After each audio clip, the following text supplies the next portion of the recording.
আমরা কেন একে অন্যকে প্রতিদ্বন্দ্বী মনে করি?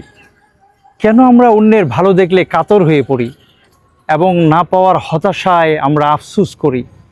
কারণ আমরা মহান রব্বুল আলমিনের অসীম কুদরত, তার সীমাহীন দয়া, তার চয়েস, তার ইচ্ছা এবং তার অনুগ্রহ সম্পর্কে আমাদের ধারণা নেই।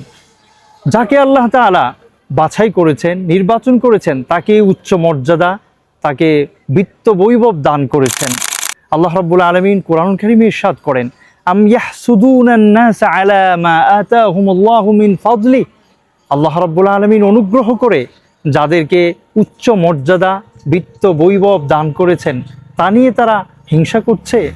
আসলে আমরা কি একটু ভেবে দেখেছি, যাকে আল্লাহ তাআলা দিয়েছেন এটা তো আল্লাহ তাআলার চয়েস, আল্লাহ তাআলার বাছাই।